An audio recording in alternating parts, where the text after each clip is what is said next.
All right, Jay, I've got 2 o'clock Eastern. Is it okay if I go ahead and get this party started? Sure. All right, awesome. Well, good afternoon, everybody. Good morning, I should say, if you're out on the West Coast. And if you're watching the recording, hope you're having a good day no matter where or when you are. We are here to talk about power prospecting in a pandemic and beyond. And I'm Steven over here at Bloomerang, and I'll be moderating today's discussion as always. And just a couple of quick housekeeping items. Just want to let you all know that we are recording this session, and we'll be sending out the slides and the recording later on this afternoon. So if you miss anything or want to review the content later on, share it, or maybe if you get interrupted by a kid doing virtual schooling next door, it's okay. We'll get all that good stuff to you. That might happen to me. That's why I say it. But don't worry. We'll get all the good stuff to you later on today. You won't miss a thing. But most importantly, please feel free to chat in any questions or comments along the way. We're going to save some time at the end for Q&A.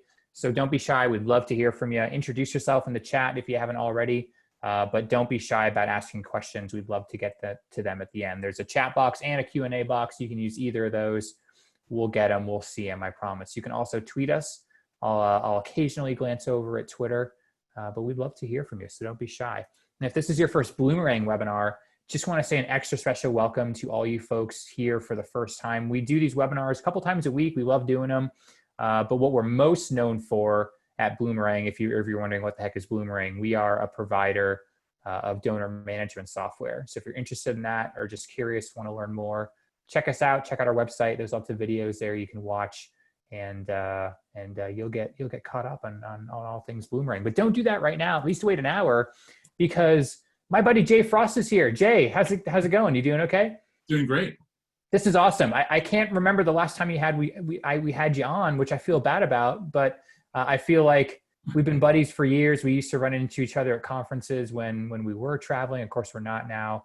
And Jay has graciously had me on his webinar series. So I thought, why don't we return the favor? Because he's way smarter than I am. So let's have him talk about all of his knowledge. If you guys don't know Jay, check him out. Boy, he's been doing this for many, many years. Tons of accolades. He is the president over at Frost on Fundraising, which you're going to want to check out. He also hosts, I alluded to this, the Donor Search webinar series, the Mastermind series, which is a really, really good webinar series. You should definitely get plugged into that as well. Lots of cool discussions and guests he has on there. Also a senior consultant over at Brian Lacey and Associates,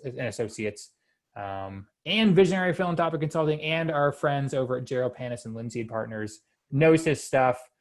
Can vouch personally for his work, for his clients and the folks he's helped out with. And I'm excited to hear about prospecting, because that's a topic that he really knows something about, especially with his connection to donor search. So Jay, I'm going to pipe down because they want to hear from you, not me. I'm going to stop sharing my screen. Thank you. And, we'll let you bring up your beautiful slides. That was overly generous, Stephen. You're definitely the master here, not just of this domain, but in general. And so it's really a pleasure and an honor to be, hanging out with you today. And this is a subject that I do have a lot of passion for, and I've had it for a long time. So that's why I have been doing so much work with the people at Donor Search. Can you see my screen? Not yet. We're still seeing just you. We had a little trouble before, but we'll get it going. Okay. And let me know if you can see it yet, or if I need to share again. No, I think you might have to share again. Let me do that. It might have been because I brought mine up. Yeah. So everybody just put up with this as we go through this little process. I think people are used to the fun of Zoom. I have everything open on the side. I'm closing it all so we can do that. And there we go. And I'm back to sharing screen. I'm going to share I can actually share the PowerPoint. There it goes. Oh, it'll be worth the wait. Okay. Beautiful. Now, Stephen, are you seeing just the slides, or are you seeing all the stuff on the side? Just seeing PowerPoint right now, but go ahead and try to play it, and we'll see if we can. Okay. You're just seeing one slide, or are you seeing? Yeah. Okay, good. We're seeing all the slides right now. Oh, you're seeing all the slides. Okay. Yeah. There we go. See if all right. So perfect. Now that we've used half our presentation talking about the presentation, I'm going to take some time to talk with you about this subject of power prospecting. in a pandemic and beyond. And you probably saw from the preview for this, that this is something I've talked about a lot over the years, and I've updated a bit for our current environment. But I think that many of the things that we've been living through as fundraisers, whether you've been doing that for the last 6 months or the last 60 years, and who knows, there might be people who are in both those buckets here today, that many of those things hold true. And you'll see that in some of what I share with you. But some things I think are very new, not just in respect to especially the pandemic, but also the real fight, which has been going on for many decades, of course, but especially vigorous fight now among many, many people for greater social justice, that those things are, I think, putting us in a position where we can make some really good strategic decisions as professionals in our sector to be not just welcoming and think about having more diversity on our boards and these things which we should have done forever, but rather do things that are also going to really truly advance the mission of our organizations by welcoming enough people with the resources to make them possible. And I think we can do it even right now in the middle of this pandemic. So I'm going to take some time to talk with you about that. And Stephen is going to be hopefully letting me know if some big question, comment, or criticism comes in. And I really want to welcome all of the above, especially at the end. Don't hold back in the middle, but especially at the end, because I don't want to assume that, well, I don't want to assume anything, but particularly that the information I share is any sort of gospel truth. It's just one view of this from my perspective. And I hope that you will push back a bit, but also, and especially, share not only your questions, but your ideas for how we can do better at what we do, not just today, but tomorrow.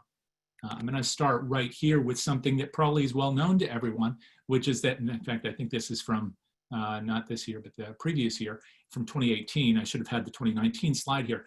But the amount of money that's generated in terms of philanthropy right now in the United States is just enormous. We know that at this point that we've seen the lion's share of that money come from, of course, people with resources, that there's a constant discussion about where is that money coming from? Well, first of all, we know it's coming from individuals. I'll just state the thing that we have to say at every one of these presentations, that if you added up the categories, even from 18, not 19 in this case, but 18, you'd see in the Giving USA data that giving by foundations is about 18% of the pie. Probably about half that is coming from the people who have founded those foundations. The balance would be coming from more professional entities. And so that's more institutional thinking. Then you have giving by bequests, which of course is from decedents or individuals who have passed away. And then you have giving by individuals at 68% in that year. Now we saw a little bit of a shift in the last year, but the main reason I'm bringing this up is because no matter if you looked at this year or last year or the year before, 2 years before, you find somewhere in the neighborhood of 85, 86, 87% or more of the money coming from people, just like you and me. So whatever their background is, however recently they accumulated those resources, whether there was inheritance or all newly made, whether it's by virtue of great thinking or by accident, they're people. And those people are making decisions with respect to where they want to give. That's an obvious fact. What may be a little less obvious, or at least we don't necessarily talk about with all of our stakeholders within our organizations, is that giving is unequal because of the nature of the inequality which makes that giving possible. Now, I'm not taking a position yet, but you'll see that I do have a position on what we should do with our time as we dive into what prospecting is all about. But I'm going to start with an obvious image, which is this gift pyramid. And I just pulled this one from the 10 million gift pyramids which are out there on the internet. This is from a school campaign. I was not involved with this campaign, but it just gives you an idea about the typical, kind of Egyptian pyramid approach to fundraising, which so many of us are familiar with. And there's a reason why we do that kind of diagram. And that's because it usually works, which is to say, there are usually a few people who are responsible for some very significant gifts. And those ratios change according to the organization, its history, the nature of constituency, et cetera. But you usually find something like what you see here, where you might have and a $56 million goal, anywhere between 10 and 20% of the money coming from perhaps one individual, and so forth. Now, if you were to look at wealth in general, that's because, or rather I should say, that pyramidal quality is because the wealth itself is unequal. So what I mean to say about that is, if you were to look at, for example, where the wealth is today, and we're going to talk a lot about that in the next few minutes. This is a slide looking at the real-time billionaires list, which is from Forbes.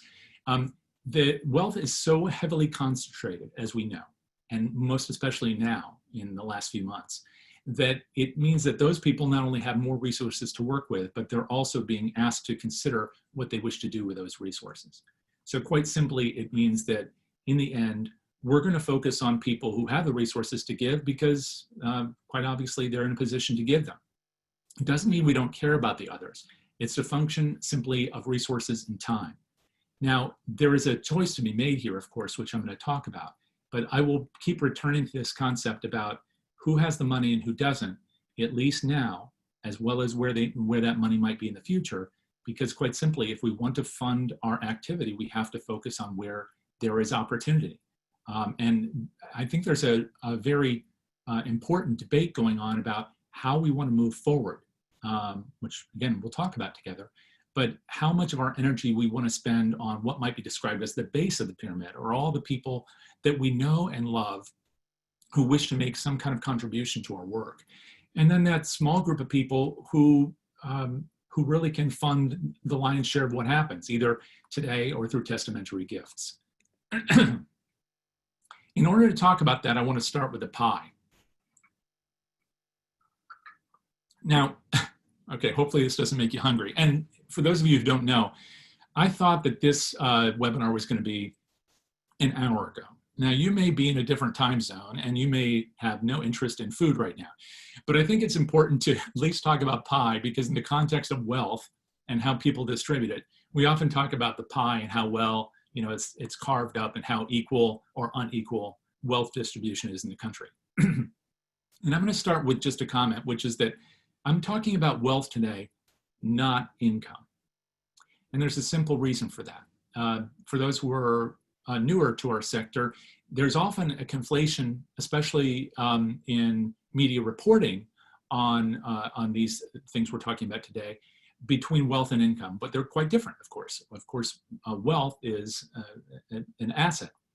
It's something that people hold.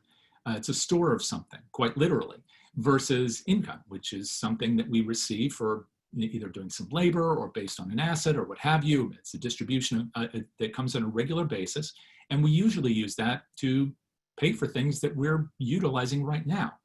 But I'm going to be talking about wealth because wealth is where the gifts come from in capital drives. Almost always, gifts are being made from assets versus from income. So income-based gifts, which might be responsible for much of what happens at the end of the year, sustaining giving, is very important. But when it comes to any kind of large effort where we would want to do some real prospecting to find who those people are who have those assets and might wish to give them now or in the future, we have to think about the pie in terms of who owns the wealth. Now, there was a really great story in the Washington Post. It's been now a couple of years ago, actually back to 2017. I apologize, December 2017.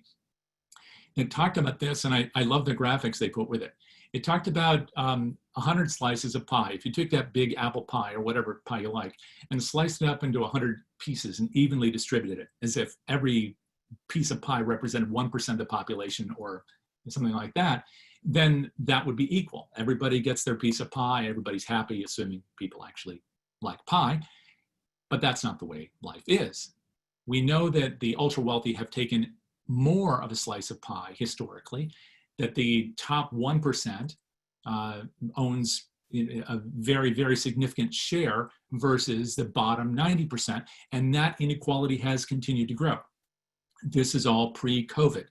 Again, I'm stating something that might be obvious to you, but I think it's really good to see it, because if we were to take this and try to graph it today, and we don't have good data for this, but we have a lot of good indicators, you would see this differential has grown even more in the last 6 months. We know a lot of the reasons for that. There are a lot of people out of work. maybe somewhere between 30 and 40 million people. We know in the United States alone. We know that a lot of businesses are challenged right now, and I'll give you stats on that later. And we also know that some businesses, or especially public businesses and their shareholders, particularly the chief executives and the board members and the other insiders, who I'll define for you in a minute, that those people have done especially well, even better than they've done historically. And historically, insiders, who I'll define again in a moment, outperform the rest of us by 11% a year, but that number has grown. Only history will be able to tell us how much it's grown, but we know that it's very significant. Now, if you divide up the pie as it looked about a year and a half to 2 years ago, it would look something like this. The top 20%, 90 slices of pie. Second 20%, 8 slices. Middle 20%, 2 slices. Fourth 20%, 0. And then finally, the bottom 20% are actually underwater, an average net worth of almost $9,000 under. So that's their debt. Now, the reason why I'm holding here for a moment is that this is where the conversation about wealth usually ends. There's a kind of a political discussion where people talk about the 99% and the 1%, which is interesting and fun kind of talk about, and a great way for us to think about, well, how do we want to be different as a country? But in terms of philanthropy, we tend to stop talking about this issue at quintiles. But there's a lot of unequal distribution at the very top, which should inform what we do generally as fundraisers and specifically in our prospecting. So this is the same graphic here from this Wonk blog. I just thought it was really cool. So hopefully they don't mind my sharing it liberally and crediting them. This is Edward Wolf there. But, and so you can see here, the top 1% actually has 40 slices of that pie. So 40% of the wealth of the country. And this was as of 2 years ago. And then the next 4%, 27%. And the next 5%, 12 slices of pie. Another way to think about this, if you don't like this pie analogy, is this.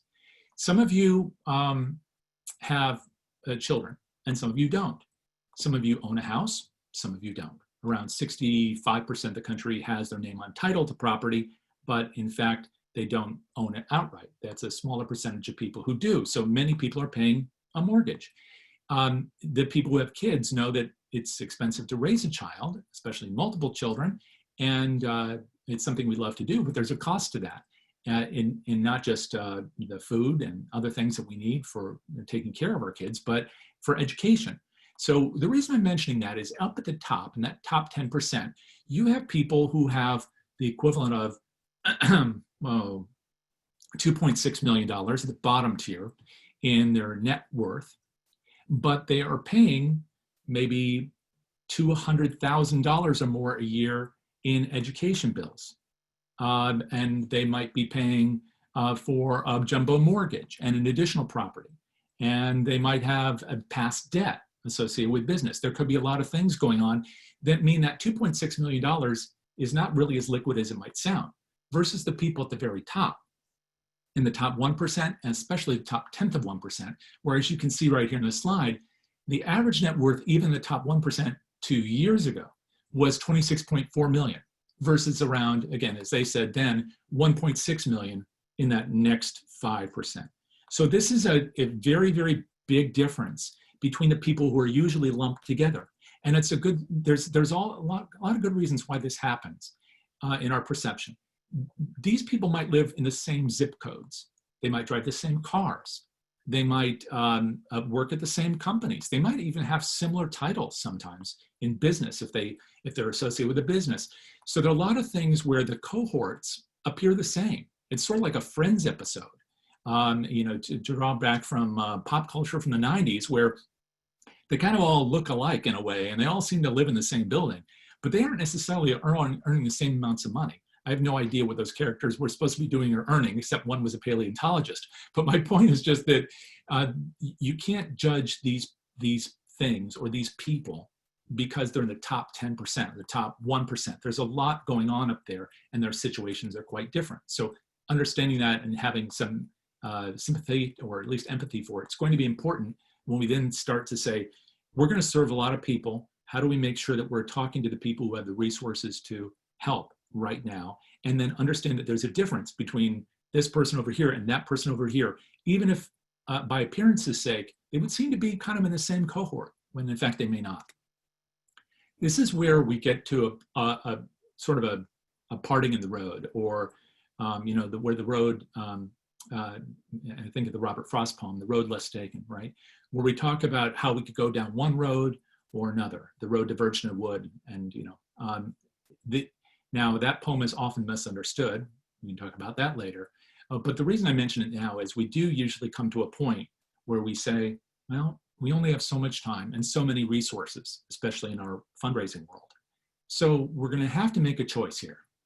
We're going to either choose to go double down and do a lot more in the direct marketing sense, or talk to a lot of people about smaller things because there are a lot more people there.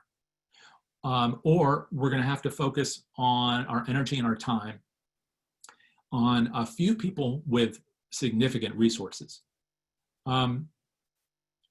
Let's just hold on to that thought, because I think that it's possible to make another choice than just going right or left. But I'm going to explain that with a few more pictures and then looking at some data with you. This image, which I meant to show you anyway, which is a little, an image from a lot of the past of how people made their money. So if you live in a place which was formerly industrial, you know that the smokestacks were often a way that you knew where the money was. And of course, that's really not the case anymore. And whether you're living in Bridgeport, Connecticut, as I once did, or you're living in another place, that you've seen the decay of those communities over time. And oftentimes they were replaced by something entirely different, which wasn't as visible. So you may or may not recognize this. People with a keen eye often can spot what this is right away, not because they've been to the building, but because they recognize one of the flags. You may be one of those people, but I'm just going to go ahead and say what it is since you can't really raise your hand. And this is the Apple headquarters. And the great thing about thinking about a company like this is that you don't necessarily see what's going on, but we all feel it. We know the market cap of Apple is absolutely enormous. And in the other version of the slide deck, which blew up on me, I would have shown you exactly which companies are at the very top of that food pyramid right now. Apple is in fact not at the very top. If you wanted to guess which was, you might also think Amazon. Wrong again. It's actually Saudi Aramco. And if I showed you their headquarters, you probably wouldn't recognize it at all. And in fact, if we looked at the headquarters for Amazon, some of you might recognize it because it looks so incredible and futuristic. It's a whole bunch of these bubble domes. It looks like something out of an old movie called Logan's Run from many years ago. The reason I mention it is that you can't necessarily guess where the money's being made. The same thing is true about where people live. So for people, again, who are used to looking at either travel logs or traveling a lot, you may recognize this building as the Breakers in Newport, Rhode Island, place where the wealthy often lived in their what were described as summer cottages. And this building is, of course, enormous and beautiful. If you looked at the old records about how people spent their money back in that day, you'd see that one of the biggest items was not just the food budget, but it was also the laundry bill, which you can imagine washing all those sheets in a house like that for your summer guests. But that is the days of yore. This is a house in Cupertino, California. It was on the market, I think, about 2 years ago for about $3 million. Now, it's not as small as it looks in this picture. There's actually a little apartment in the back. I think it's the total of 3,000 square feet, but it sure ain't fancy. And the main reason for mentioning this is because you, of course, can't judge a house by the way it looks.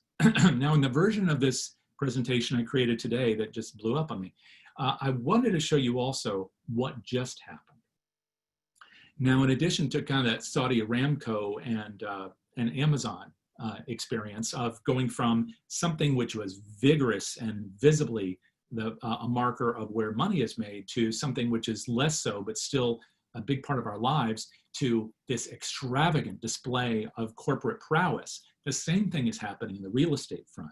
Now, it's been true for a long time that there was a very small group of people at the very, very tippy top of that pyramid of wealth that did live extravagantly. But it would be hard to find a $150 million house in the market until the last few months. And that's exactly where that biggest house, or not biggest house, It's not the biggest house. Where the most expensive house in the market right now is the United States, and it's in Beverly Hills. But if you were to look in Manhattan, it's $74 million for a 6-room penthouse suite with a garden. And that's not an enormous place. It's just the nature of the market, which again has been split like that road in the woods between the rest of us and a very, very small group of people at the very top who are themselves outpacing, like the rabbit originally in the race between the tortoise and the rabbit, the rest of the people at the top of the 10%, which is why I was calling so much attention to those statistics. This is a picture you may have seen if you are a fan of looking at historical philanthropy, because the gent in the middle who looks like Santa is actually Andrew Carnegie, or maybe it's Carnegie, I never know. But in any case, he's the one in the middle, and all the rest are there, and you can tell they're all the fancy gentry.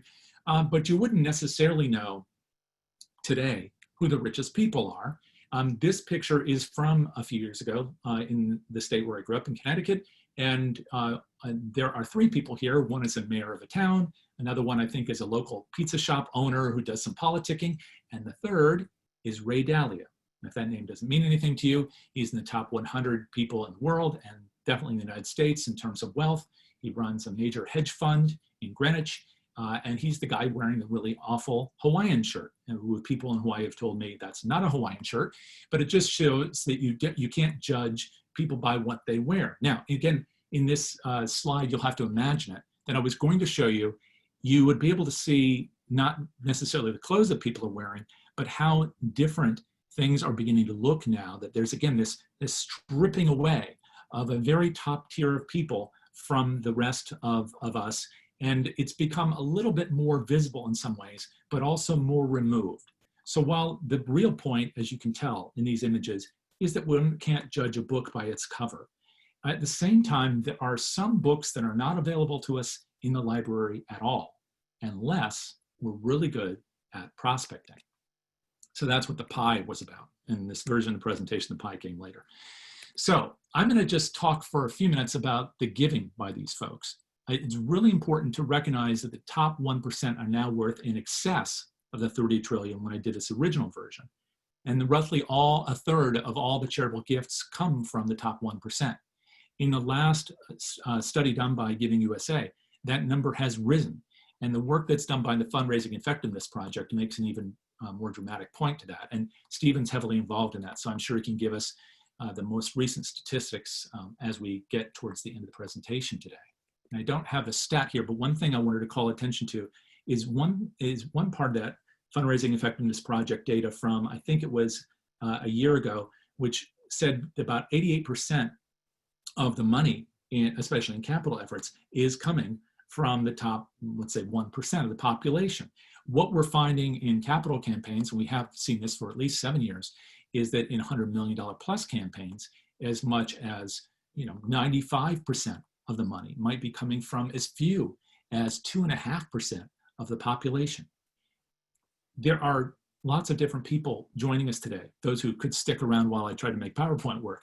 And those people are probably, some of them are thinking, well, yes, I knew that because we're in a capital drive or have been in one. And so we naturally have been focusing our attention on that top 10th of 1% who are making those very significant gifts.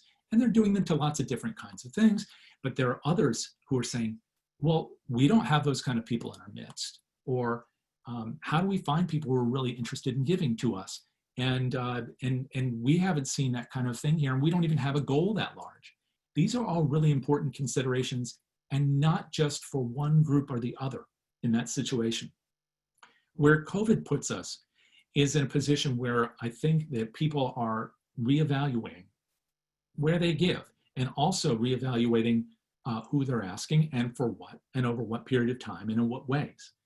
That's all to the good. But if we looked at it through the lens again, just shortly ago, what we'd find even then is that a lot of money was going to places like higher education and health. And I would argue that the reason for that is simple. It's because we talked to them about projects. We built the relationships over time, and we asked for very significant gifts for very significant projects.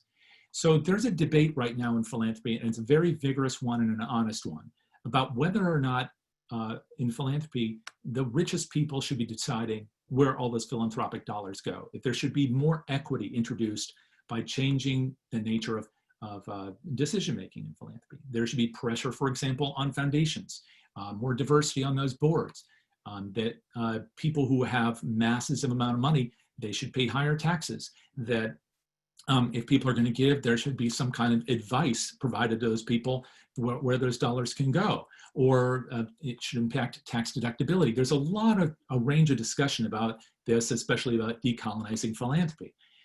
But the reason I'm mentioning all this here is because I think we have a role to play. And that role could be simply by virtue of deciding what kinds of projects do we wish to offer people, and are we identifying people who can actually invest in those projects, and then giving them that opportunity. And the reality is that in higher education, to name one simple example, is that the universities have outpaced the rest of us in terms of both developing those relationships with alumni over time, but most arguably building an entire sales process founded on prospecting and research that informed who they talked to and when about what. So it wasn't just the relationship that mattered, although that's critical, that they build that relationship of trust. And it wasn't just that those people have more money, which they do because they're graduates. It was also that they talked to them over time about being invested in things that they said that they wanted to invest in. It was donor centricity, not in terms of letting the donors decide what to do, but donor centricity in terms of listening to the donors first. It's what Jerry Panis used to describe as listening to gift. And I think we can use that operating principle when we think about, first of all, the high net worth individuals, and particularly ultra high net worth individuals. Those are people with between $30 and $50 million in investable assets. And the rest of the population, all of whom we love and care for and do want to give, but simply cannot give in the same ways at this moment in time.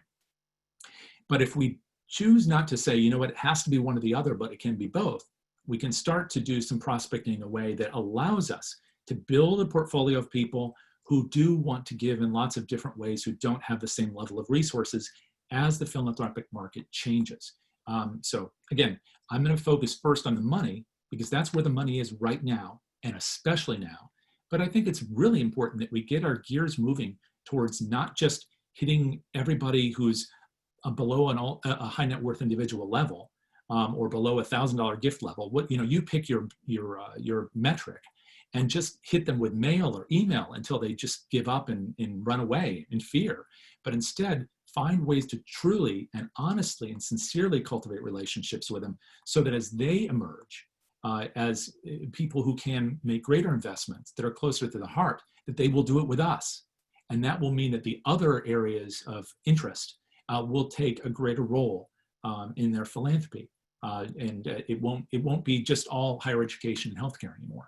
We're seeing this already in terms of giving, especially to things that involve racial justice and social justice issues. And as you probably know, there's an article right in the front of the current Chronicle Philanthropy. I don't know if you see my face right now or not, about $5 billion and coming. And this all is about commitments to racial justice. We also know that with COVID specifically, that there has been as much as, I think it's $11.9 billion that's been earmarked for COVID-related philanthropy in just the last few months since COVID really emerged for most of us.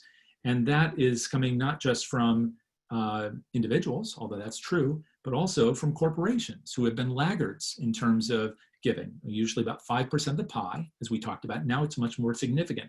In fact, about 2/3 of that money is coming from corporations, which is pretty remarkable. 49% of the total awards from community foundations is going to COVID. And donor advised funds, which have justifiably taken a little bit of heat for not being as transparent as we might like. They think they are being transparent. They're definitely being legal, but they are not as visible to us as many other entities are, especially for prospecting.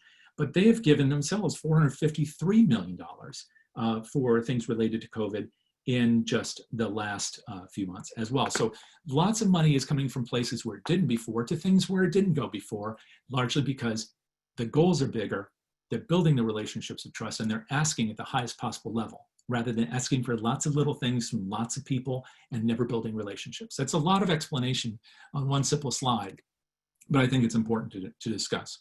Now, again, I'll have to give some gloss to some of these slides since you don't have the newest version, and I'll make sure that I somehow restore that for you and get you all a slide deck afterwards, so you'll be able to see some of the illustrations.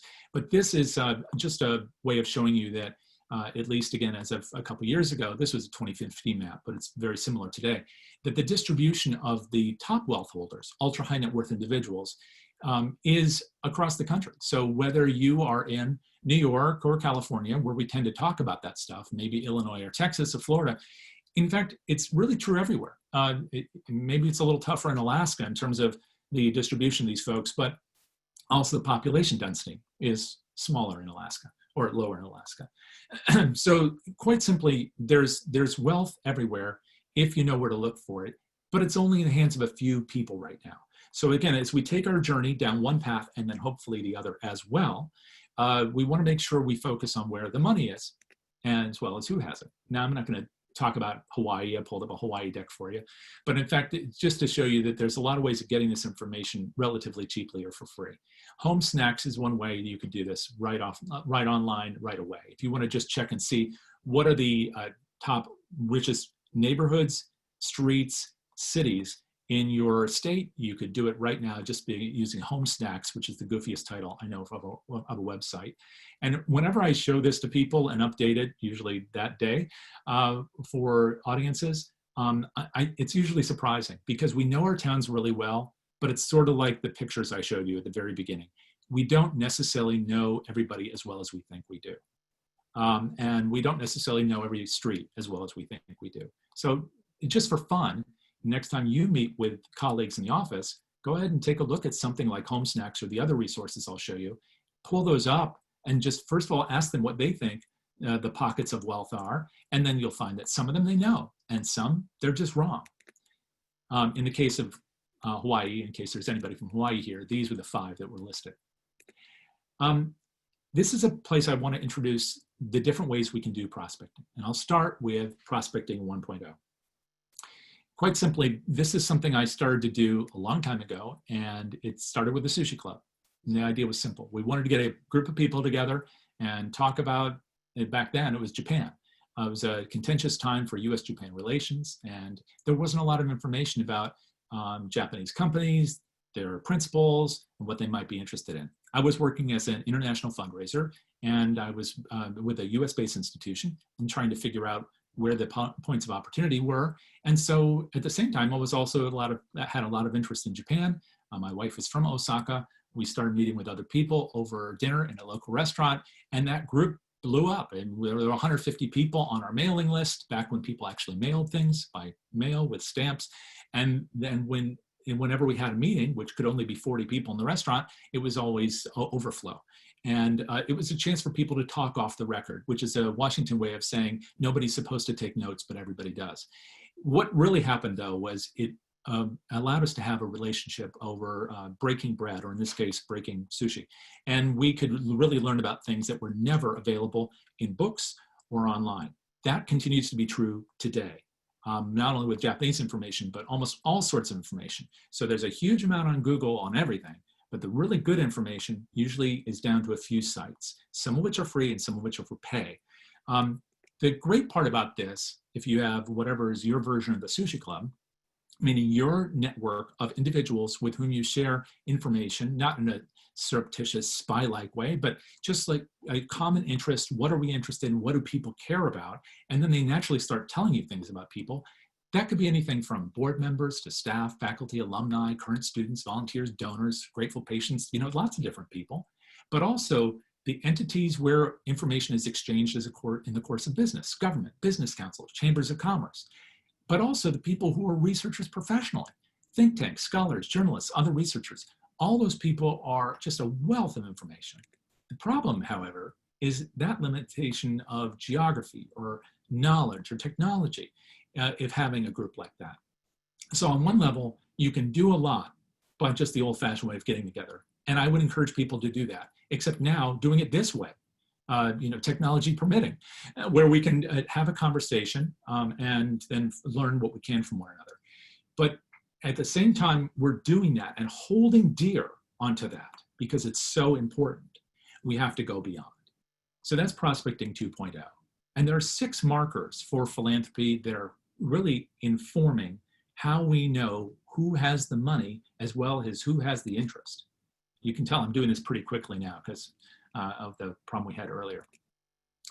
The first of these, and by the way, these 6 markers, there have been 2 studies at Donor Search with whom I do a great deal of work. One a number of years ago, this one based upon, I think it was nearly, I think it was, I'm trying to remember if it was 700 institutions and something like $700 million in giving, and a really substantial study. And you can get a copy of that either through me or through Donor Search. But they found that there were 5 major characteristics, and I've added one. I've taken that liberty. The first of these for big givers is giving to your own organization, which you can discover quite simply by, of course, looking in your database of record. So whether that's Excel, I hope not, or whether that's a really great, robust database, which Stephen can tell you all about. An RFM analysis can go one step further than just seeing who gave to you last month or last year. Quite simply, it allows you to go and code recency, or how, of course, recently a person made a gift to you, their frequency of giving over a defined period of time, and the amount of cumulative giving they've made to you, score those indices, total them up, sort that file, and boom, you've got a very, very simplistic, but fairly efficient and effective tool for narrowing down the group of people who have demonstrated the greatest interest. Of course, one limitation of this is it depends upon whether or not you've been actually asking these people for support with any frequency. You've done so recently, and you've asked them for a sufficient amount of money. So if you've been just giving them a checkbox for $10, maybe that's all they checked. And you might have, in fact, seen attrition rates for a variety of reasons. And the people at Bloomerang have done beautiful work on addressing this topic of attrition. Stephen talks about it extensively. The people at Next After do wonderful work, research work in their library on attrition. But I would add one thing, which is that if we ask people for too little, they will stop taking us seriously. And it's simply because if you can't go, nobody can right now, go to the movies, but pretend you can go to the movies. It's not going to cost you less than $100 to go out with a significant other and have a babysitter and eat for 2 people at Chipotle and pay for gas. And so if you can't do that for $100, then if somebody asks you for $10 from their charity, how can you take it seriously? And if you have a very significant asset base, how do you have the time to write a check or to go online and make a gift for any amount of money if that's your amount of money? So it's really important to keep that in mind. But this is a great way to start. Another thing is giving to other organizations. I won't go through all the rest of this slide, but just to say this, the more they've given in terms of their aggregate giving, especially large individual gifts, the more likely they are to make a charitable donation to more than one cause. In the case of donors of over $100,000 who've made a gift of a single gift of over $100,000, they're 32 times more likely to make a charitable donation to some other organization. Board of trustee positions. The people who might make up only 2 to 3% of your constituency, if you looked at everybody, let's say you have 10,000 people who have given and showed an interest and volunteered in your file, and you looked at them, you might have 2 or 3% of your people who have been in a board or a trustee position. Those people might be making as much as, giving you as much as 1/3 of the money that's coming in on an annualized basis. That's what they're finding through this study. Political giving is very significant and also counterintuitive. The bottom line here is that there's almost a 1-to-1 correlation between people making a gift of over $250 to an FEC campaign, Federal Elections Commission campaign, federal campaign, and to charity. So you might find that as much as 70% of the money going to your organization is coming from that small percentage of people who are also making political gifts in excess of $250. That sounds crazy until you start looking up these people, which I'll show you how to do momentarily. And then you've got the value of real estate. Now, real estate is something that seems obvious to us, right? It's sort of like the fancy houses that I was talking about earlier. If somebody owns a really expensive house, it stands to reason that they have money to give, right? Well, yes and no. There are big mortgages out there, as I mentioned earlier. But individuals owning more than $2 million worth of real estate are in the top 3.5% of your donor pool, and are giving you nearly a third of your donation dollars. So now that might not just be a single property that looks really nice and a picture on Zillow. This might also be a person who owns 2 or 3 properties where the aggregate value is $2 million. Now, some of you might say, well, I'm in New York and everything's over $2 million. And I would take issue with that too. What we often find is that we understand the world as we see it. And even in New York, even in New York City, even in Manhattan, believe it or not, the median incomes and the price of property is not, not everybody lives in a $2 million place. They just don't. So just bear that in mind and try to keep an open mind when you look at your own constituency.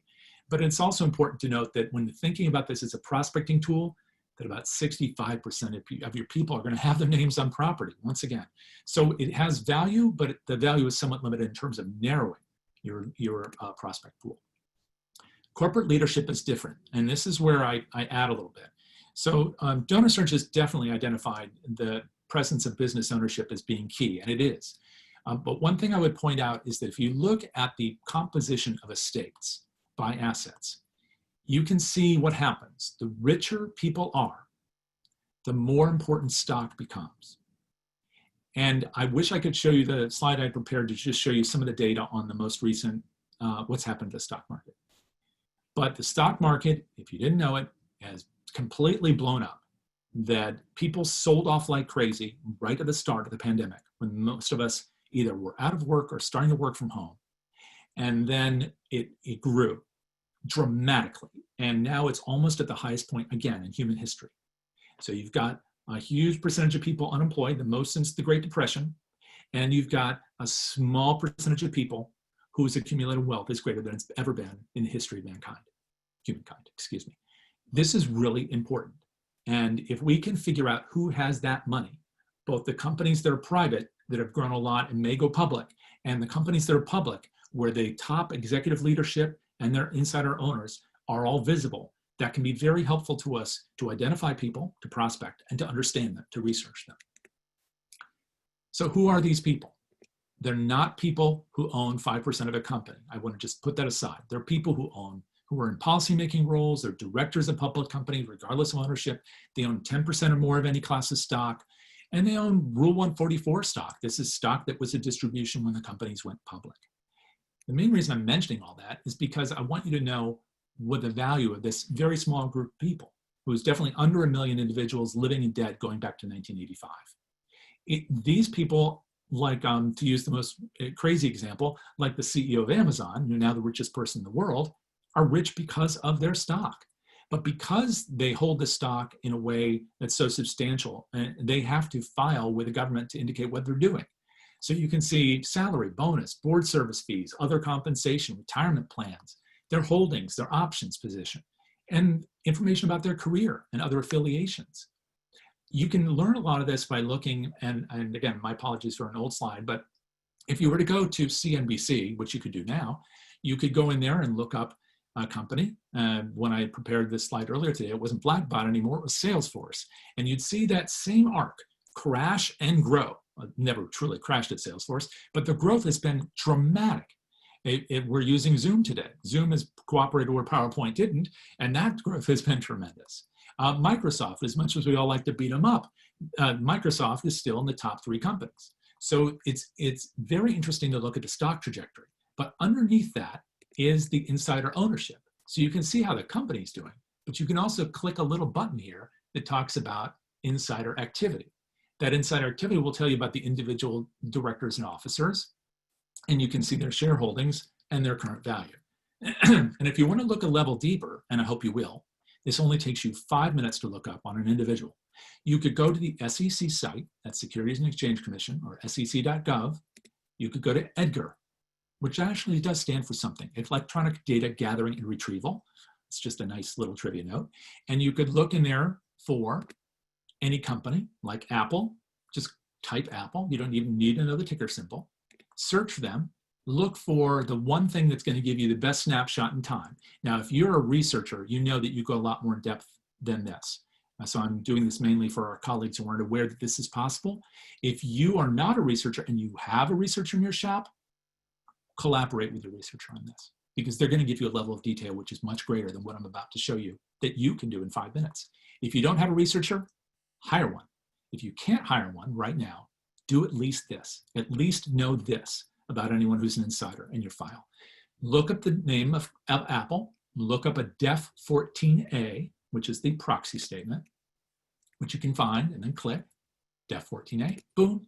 You can see then the document, and you can just search for the person, shift, or Control F to search for any key characteristic like Tim Cook's name. So unless they actually have a cook working at Apple, you're going to find Tim Cook, and then you're going to be able to see his face and learn all about what his interests are, including his directorships and memberships, as well as his compensation package, not just his salary, but how much he's got in stock and what it's worth. Now, private business today is actually 31 million private businesses in the country. And I have to tell you something that really blew my mind, which is that there are a lot of business starts going on right now. Some of you may have even started your own businesses, or people who have in your own families, because we're working from home if we're working at all. And those who aren't working are finding new ways to make sure that they can. So there are over 4,000 new business filings per week in the state of Michigan, is one example. And that's a 91% increase over the previous year. So what is this about? It's people trying to find new ways to make things work. It's emblematic of what happened right after the crash of 1929. Many of the companies that were the leaders of industry in the 20th century grew out of the ashes of that time. Similarly, the companies that were very successful in the last number of years grew out of the ashes of the crash of 97, for those who remember back that far, or maybe 2008. Donor Search is an example of this. It's a company that grew really in the immediate aftermath of all that. Now it's quite large. So a lot of companies have done that. And a lot of them start, of course, in somebody's garage or living room or kitchen, I think was over at Donor Search. And it's important to note that most businesses, most private businesses, first of all, half of them fail. But for those that survive, only a small percentage, about 3.3%, end up grossing in that sweet spot of over $10 million. And that's really where you want to be thinking in terms of the top of the pyramid, that one lane in that divergent wood. You can get that information from lots of sources. One I didn't mention here is a great corporate source that's utilized by Donor Search and integrated in its database. And I'll be happy to provide that link to you later. But others that you may be familiar with include Dun & Bradstreet, Hoover's, the company websites, of course, Inc., which has a great list of the top performing and fastest growing companies in the country. And for COVID related stuff, I would be looking at that. There's also a great article from the Helen Brown Group, a terrific resource. Helen's a great friend to our industry. And Ellen her team wrote an article, I think it was back at the very beginning of the shutdown in April, and I want to make sure I have the right name, called Who's Doing Well Now, which cited a number of different kinds of companies that had been successful right at the start of the pandemic. Those would include companies like the cable providers, because everyone needs a good cable connection to have a meeting like this. DoorDash, delivering the food to our homes. The makers of medical supplies seems kind of intuitive, but what about the sanitation supplies? Johnson & Johnson. So there's a list of those companies. That list might mature over time. And in fact, the Inc. list, the Inc. 5000, is going to be a good demonstration about which companies are taking advantage of the situation, not in a negative way, but in a positive way, trying to address the needs and interests of consumers and potential consumers. And all of that would be documented there. Real estate is something you can get in Zillow or Trulia or LexisNexis if you can afford it. And that's a great way to, again, look at that 65% of the people. It's often the only asset data available. So you do get a kind of a window on people in the other lane too, all the people who are just, living in their houses and trying to make things work, but you definitely get a good picture about the people who are in those $2 million above homes. What you can't do on Zillow is you can't see multiple properties. For that, you would need a tool like LexisNexis, or perhaps some others that you're going to get through doing a screening, which I'll mention momentarily. There are also a number of other resources, and those would include political giving, which you can get from Open Secrets, charitable giving, which you could get from Donor Search or NOSA, which is a product of Blackbaud. Of course, foundation and board membership, which you can learn about through Candid, which is the consolidation of the Foundation Center, and GuideStar, both great resources. In terms of political giving, Open Secrets is a great way you can look up things for free right now, and that's a lot of fun to try. Just remember one thing. This presentation is titled about prospecting, but in theory, the statute, at least as I understand it, does not want us to be prospecting from political gifts. In other words, they don't want us to go in here, find people who've given to a political campaign and put them in our database. That is theoretically in violation of the statute. However, it is a research tool that's public and made available for all of us. And so if you have a donor in your database, if you're prospecting from your own database, which is really what I'm arguing for in much of this presentation, then doing this, both as I understand it, is not only legal, but I think it would be incumbent upon us to know something about what their interests are. Because fundamentally, research is not just knowing about capacity to find out who can give to stuff. It's knowing what people care about. And while their political donations are not a complete reflection of that, they do tell us something, especially this year. There's also a tool you can use, which looks more robust than this now. Too bad you can't see the current image, but you can get it just by going to dsgiving.com. It's a donor search tool which gives you a free window on their database up to the most recent gifts on all the people in there. And so it's not everything there, but it's a great way to get a slice of information, especially if you're going to have a meeting with someone, including a meeting like this one. And so all the things I'm talking about are not to replace those kinds of in-person contacts, they're to enhance them. And one thing I always want to know is, what are people given to? Because I want to know not just what can they do, but what do they care about? And that will tell you. Similarly, foundation information gives you a great window on what people have an interest in doing. I mean, they serve on a certain foundation, it should tell you something. If I dived a little more into Tim Cook's bio in that SEC filing, the Def 14A, you would have learned about the foundations where he serves on the board. Similarly, you can use a resource like this, the foundation directory within candid.org, and to learn more about that. Or if you're just prospecting natively, meaning you're trying to just find anybody with an interest in what you do, you can go in and look up by those kinds of characteristics and pull up those people. Excuse me. Now, and that's just an image from there, where I just looked up human services in the state of Wisconsin, and then I pulled up a list with how much they'd given. Now that brings us to the third level, prospecting 3.0. There are lots of ways to do this.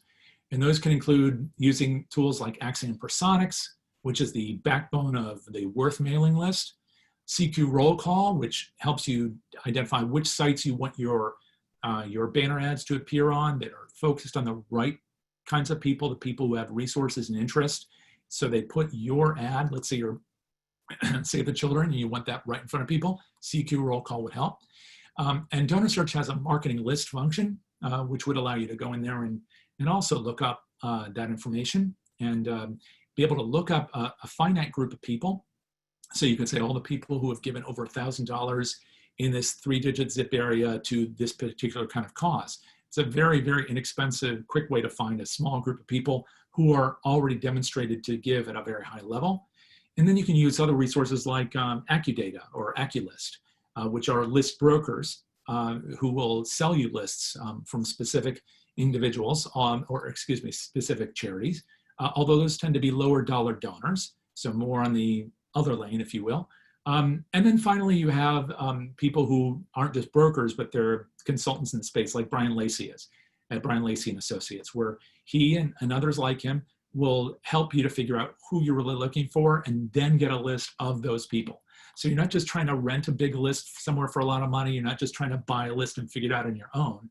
You're they're working with you to curate a list of people who are the right kind of prospects for you. And you can tailor all that through the tools. Finally, there are screenings that you can do all this with. They range from asking people on a board, about what they know about various people, to provide names of people, and then to screen them together, tell you who they think has the greatest financial capacity, the greatest interest. There are data overlays ranging from age to income. There are asset screenings of the type that I was talking about with Donor Search or others. I'll list all the companies in a moment. Modeling, which is a very different sort of approach where you can make some determinations about who might have an interest in supporting you based on a past activity or other kinds of interests. And then finally, social, which is a very different animal and relatively new. You can try with any of the companies, any of the screening companies, before you buy, which means if you have a database and you want to find out who the people are with real money, you can provide a list of them. This is a little screen that DonorSearch came up with for me a long time ago, so people could just give them a few names and try out the database for a month, and you can do that. In fact, you can just search special offer for friends of Jay Frost and then run some names. It's well worth doing. I would suggest if you're interested in a screening, figure out first what you want, the kinds of people you're looking for now and in the future, and then share that with, get a list like that together and have that screened by the companies that can provide that kind of information. And so that way you're comparing the different companies by virtue of not only what they deliver, but how they treated you, which is so important. Not necessarily how does that data work with your database, because almost all of that does work, but rather is the whole process pretty seamless, and is the information really enhancing both what you know and what you don't know, which is the only real reason to screen anything, is to find out what you don't know, not whether or not you were right. And here are the companies that I think it's a pretty extensive list that are doing screening work today. They range from the kind of modeling that's done over at BWF Insight to DonorSearch to iWave, DonorScape, which is part of Glear, Target Analytics, which is part of Blackbaud. I think they may have, in fact, rebranded, so not just Blackbaud. Wealth Engine, WealthX, which does just the upper end. RelSci may still do this. And then finally, Windfall. All companies that will provide screening. The last part here is about social ambassadors. Now, when I came up with this deck originally, I included something called Sherlock. Sherlock in this form no longer exists, and it's a shame. You can get social handle appending to your files from some of the vendors, and sometimes it's natively within your own databases. If you're a Salesforce user, you may find that there's a way to access the social information on a constituent that you are looking at. If you go into a screening with a company like DonorSearch and perhaps others, some of that data can be appended, or at least is visible when you're accessing the product, like Prospecting Online, and then you're looking at that. But the reason why I think this is so valuable and why I hope that it's possible to screen a file for this is to find people who have great social capacity and to sort by that basis. So when you go out and you start thinking about that second lane, when you're thinking about the future, you can think about the people who have great social capacity to help you. And the last thought on that is that I've worked with a great deal of organizations over the years where I'll screen files or do research or encourage them in research projects or think about prospecting. And inevitably, especially in the really big places where they have a lot of staff, they know their files really well, but they only probably know about half the story. And it's not because they're not working hard. They're working really hard, just like you are, just like I am.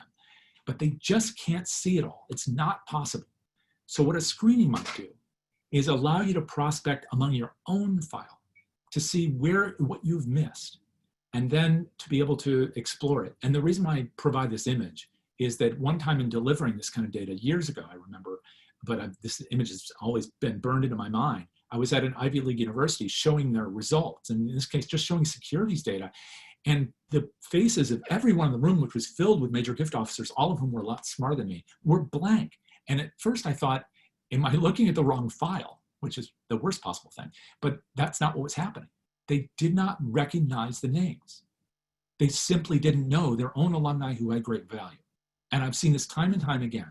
And so if you take nothing else from this part of the discussion, I would say this: see if you can test some of these tools so you can find out what you don't know, not just what you do. And the reason for that is simple. There are people hiding in our midst who have a great deal of ability and a great deal of passion for our causes, but because we haven't seen them, we haven't talked to them, and we haven't listened to them, they haven't had the ability to invest. This is a woman who was at the Occupy protests a number of years ago. Again, another image that's burned into my mind, because if you you can't judge a book by its cover. You certainly couldn't judge her by the way she's looking. She's a nice looking person, but I don't think she's rich or poor. I don't make any assumption based on her look. There's no top hat and big house, but she is sitting on $3 million at birth.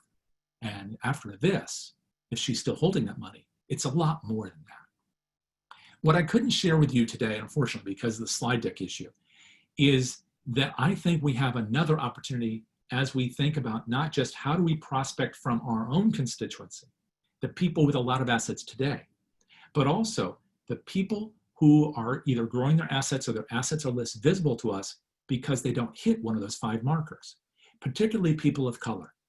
And this has been actually a passion point for me personally for a long time because I have an interest in international philanthropy. And when you think about it, the United States is as dominant as we are, as much philanthropy as occurs here, all these things, it's just a piece of the puzzle. We're probably only a quarter of the world's market cap. We're probably only a quarter of the world's stock market at this point. We're only a piece of philanthropy.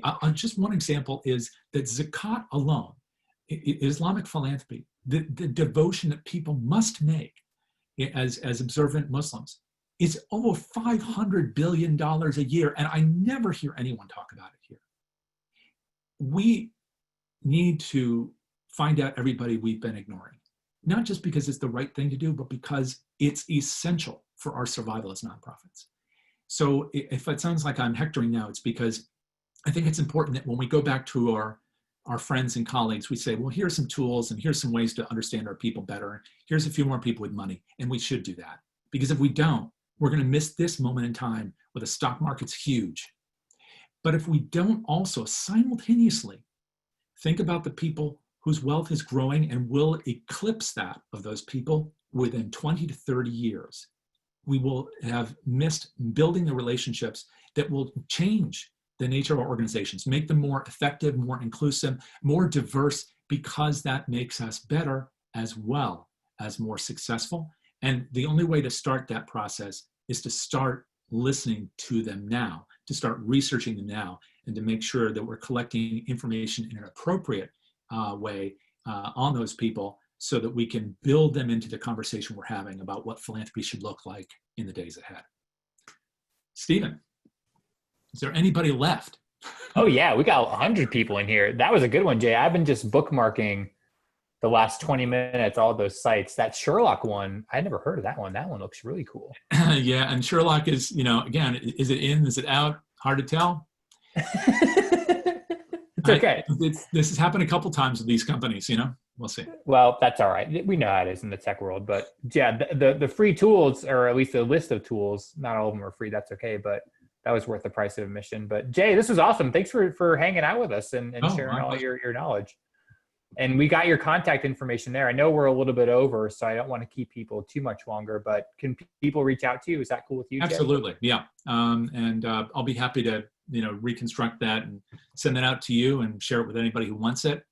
But I'm also available here just to talk anytime, usually in stronger voice, but I'd love to hear from each of you about what's going on in your world, the questions that you have, and how we can make sure that that you're investing the resources you need to get to know these people and welcome them into your world.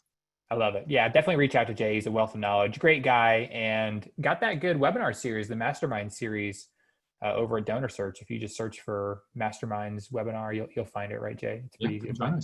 Yeah. We're having a great session on Tuesday on Islamic philanthropy, in fact. So yeah, that's right. You made me remember when you were talking about that at the end. That's going to be a good one. I've actually seen him speak before. So definitely check that one out, because that's a lot of money that's just waiting around to be asked for, right? I mean, there are some things that people need to know about that. Yeah. Absolutely. Yeah. We've been as a whole, we haven't been paying sufficient attention to something. It's a huge source of charity. Well, that's why we like you, Jay, because you're always shedding light on cool things that folks need to be thinking about. So thanks for being here. This was fun. Thank you. Appreciate it. And thanks to all of you for hanging out. Like I said at the top, I'll send out the slides, the recording. Slides will have all the list of stuff in there. You won't miss anything. And hopefully you can join us again on our next session. I'm going to bounce into my slides here, Jay. I just want to talk about some things we got coming up next week. We got 2 sessions next week. But a real one I'm really excited. I'm excited about all of them, of course. My buddy, Alicia Pena, is going to come back and talk about legacy fundraising. She's kind of my go-to for all things bequests, plan giving, whatever you want to call it. I know there's lots of different terms for it, but she's the legacy mastermind in my mind. But she's going to be talking about decision science. What's decision science? I don't know. You'll have to join us on Tuesday to find out. 1 p.m. Eastern, also totally free. We'd love to see you again. You'll get an email invite to it. Don't worry, but check out our webinar page. We got lots of other cool sessions coming up on into 2021. I booked the 2021 session already. You can't believe it, but there's lots of cool things coming up. So hopefully we'll see you again on another Bloomerang webinar. Like I said, look for an email from me with all the goodies, all the slides, the recording, and hopefully we'll see you again next week. So have a good rest of your Thursday. Have a good weekend. Stay safe out there. If you're out west, we're thinking about you. Please stay healthy. Please stay safe. We'll talk to you again soon. Bye now.